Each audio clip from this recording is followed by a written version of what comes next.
Bonjour à toutes et à tous et bienvenue sur DigiSchool. Je m'appelle Camille, je suis votre professeure de littérature. Aujourd'hui dans cette vidéo, nous allons entreprendre un résumé, si on peut dire, des lettres portugaises de Guilherag.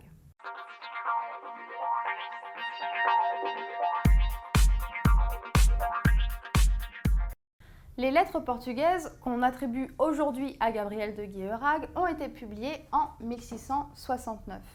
Il s'agit de l'un des plus célèbres romans épistolaires français qui n'est composé que de 5 lettres. C'est donc un livre assez court. Ce qui est intéressant, c'est de voir que ces lettres ont toutes été écrites par le personnage d'une religieuse portugaise nommée Marianne. Donc cette religieuse adresse 5 lettres à un gentilhomme français qui l'aurait abandonné.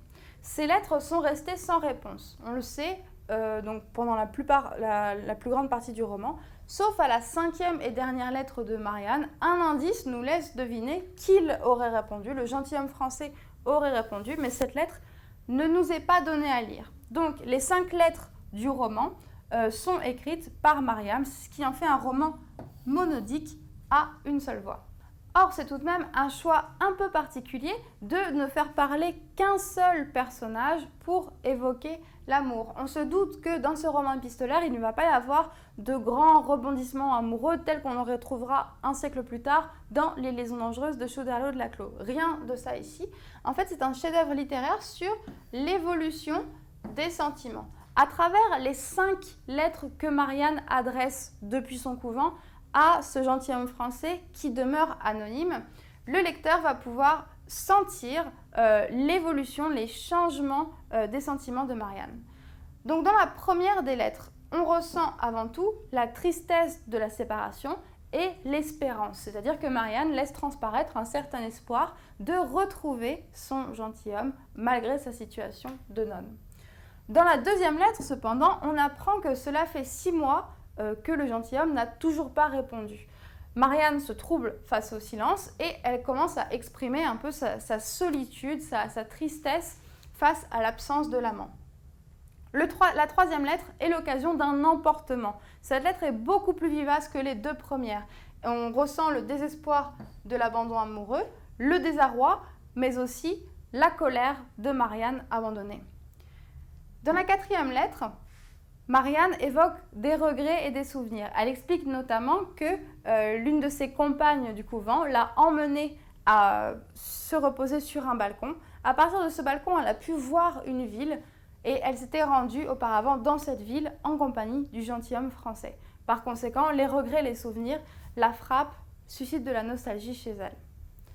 Dans une 5e et dernière lettre, donc la dernière lettre qui compose le roman, on apprend, comme je vous le disais plus tôt, que Marianne a enfin reçu une réponse de ce gentilhomme, mais que cette réponse, donc, qui ne nous est pas donnée à lire, ne devait pas être positive pour elle.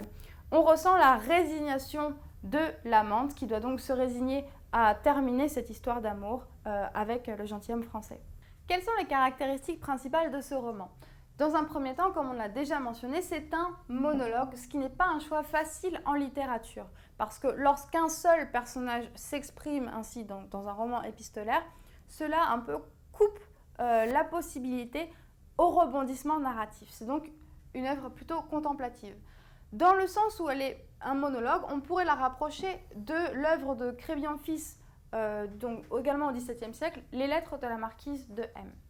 Dans un deuxième temps, on voit que ce roman de Marianne se rapproche de la tragédie classique. Premièrement, parce qu'elle est composée de 5 lettres, comme la tragédie classique est composée de 5 actes.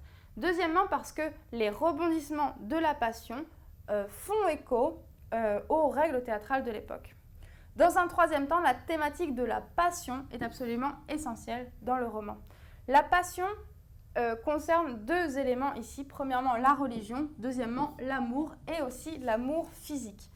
Passion est également un terme ambigu en ce qu'il peut expliciter à la fois la douleur et le plaisir. C'est donc une œuvre qui va mêler les conceptions de la religion avec certains accents érotiques qui ne sont pas donc exprimés directement. C'est des indices que vous devez chercher dans le texte.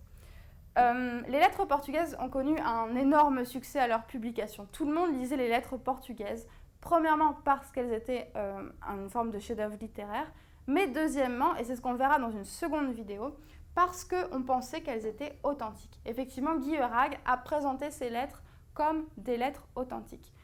Pourquoi a-t-il fait ça? Comment a-t-on compris qu'il en était réellement l'auteur? C'est ce qu'on verra dans la vidéo suivante. Merci d'avoir regardé cette vidéo, n'hésitez pas à consulter les autres vidéos de la chaîne et à très bientôt sur DigiSchool.